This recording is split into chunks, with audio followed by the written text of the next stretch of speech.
Ayatollah Khamenei had the final say on everything in Iran, the most powerful figure in the country, who saw himself as God's representative on earth.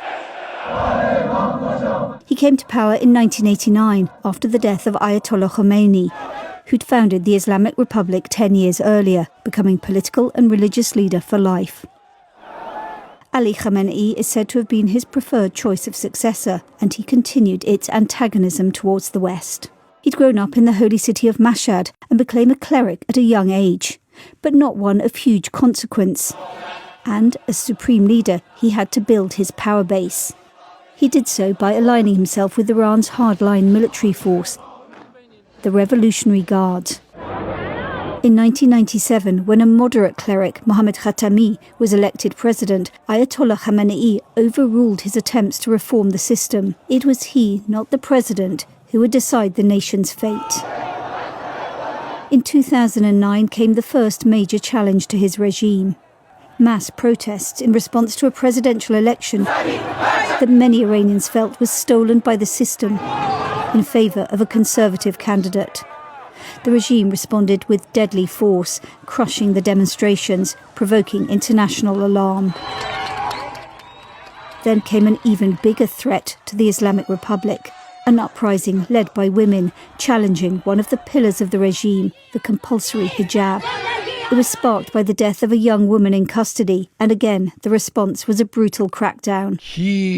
Ayatollah Khamenei blamed the unrest, as he always did, on outsiders, Iran's old enemies, the US, and of course Israel.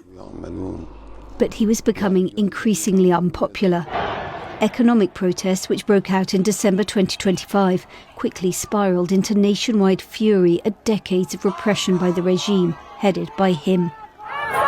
They chanted "Death to the dictator," referring to Ayatollah Khamenei. With thousands killed in the uprising, hatred of him only grew. One hugely unpopular policy of his rule was Iran's sponsorship of a network of proxy forces, chief of them Hezbollah in Lebanon, meant to act as a deterrent to any Israeli attack. But what Iran called the axis of resistance was dramatically weakened in the wake of the 2023 Hamas attack on Israel, leaving Iran critically exposed. For the outside world, Iran's nuclear program was a constant concern that prompted crisis after crisis. In 2015, Ayatollah Khamenei had authorized a deal that would curb the regime's nuclear activities in return for the lifting of sanctions.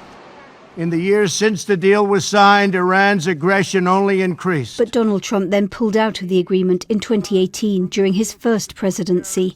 And the following year, Iran began ramping up its production of enriched uranium to a level close to weapons grade. It always claimed it wanted the program for civilian purposes, not a bomb. But Israel and the US didn't believe it and bombed key nuclear sites last June. Ayatollah Ali Khamenei was an ideologue who refused to yield to the pressure bearing down on him from outside the country and within. To the end, he remained a hardline defender of the Islamic Republic, at great cost to so many Iranians, increasingly desperate to be free from his rule.